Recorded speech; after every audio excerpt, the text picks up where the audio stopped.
GPS, Global Positioning System. With a GPS receiver, you need never be lost again. Whether you are driving in a new city or climbing a mountain path, you can use GPS, Global Positioning System, to find out exactly where you are. How is this possible? A system of 24 satellites sends continuous signals from 12,000 miles above the Earth. Based on the location of the satellites, GPS receivers on the Earth can use these signals to find their own location. In slide number 3, showing how GPS system works, we can see satellites sending signals to GPS receivers on the Earth. What are the GPS receivers on the Earth that we can see? We have a ship, a car, a forest, a receiver in a certain point. In slide number 4, we can see a satellite in its orbit, located about 12,000 miles above the Earth. GPS had its beginnings in the 1940s when the United States military developed a navigation system using radio signals from different ground locations. However, because the signals were easily interrupted or lost, the system did not always work. American scientists realized they might be able to use satellites to send signals after 1957, when the Soviet Union launched a Sputnik first, the first man-made satellite.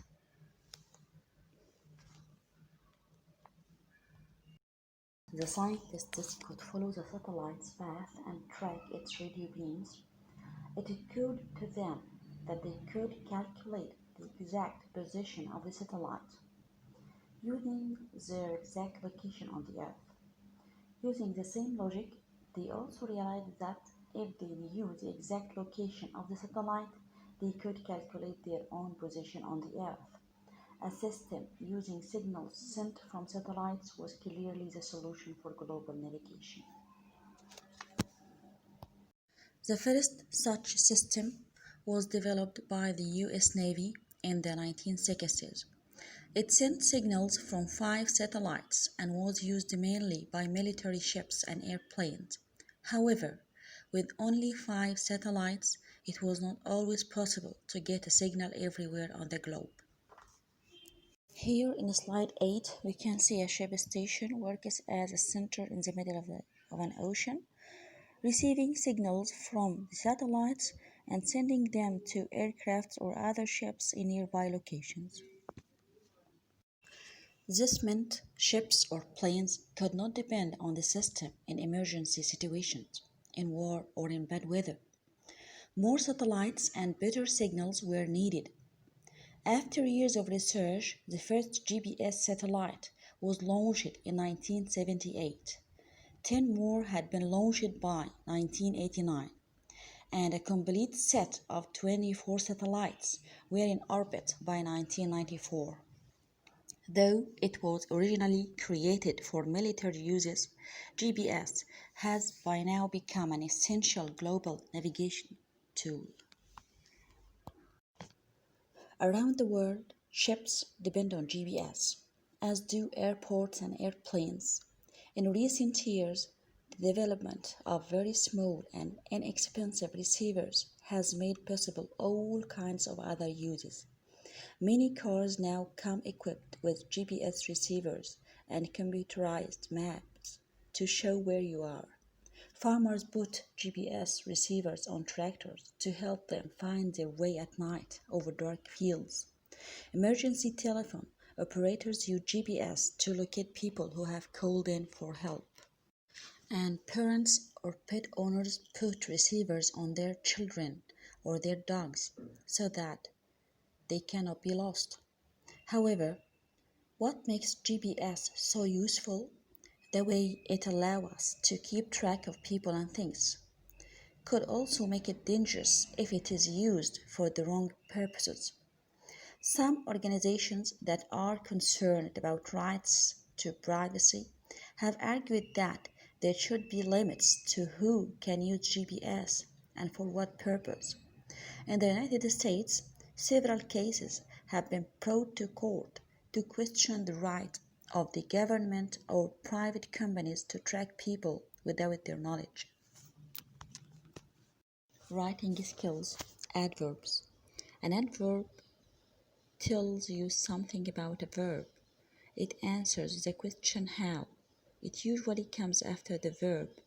Example, when we laugh, we breathe quickly. We usually form an adverb by adding ly to an adjective. For example, loud, loudly, quiet, quietly. Adverbs. Words that we can add to a verb to make its meaning clearer, fuller, or more exact. Come here.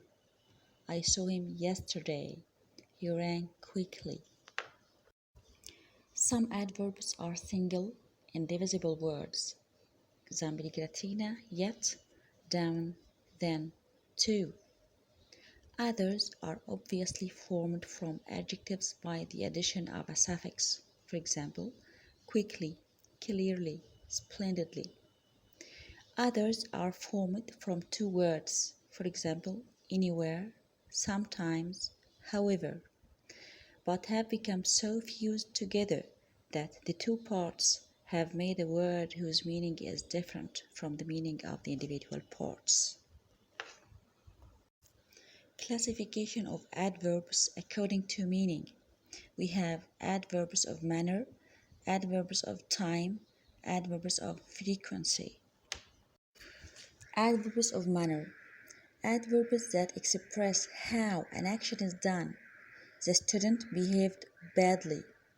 The birds sang sweetly.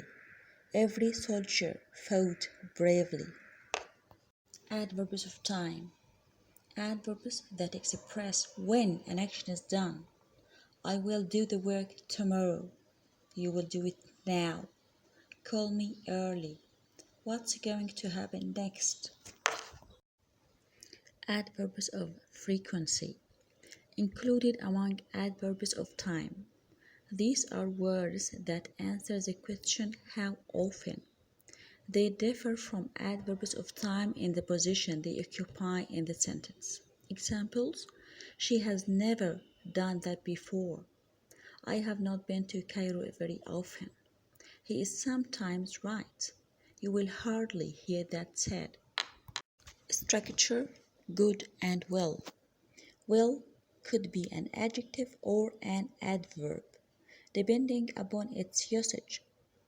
Well is the adverbial form of good, and it is also a word that means not ill when used as an adjective. Good is the opposite of bad and is an adjective.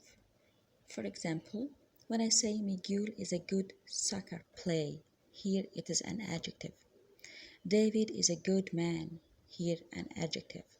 Miguel plays soccer well, here it is an adverb.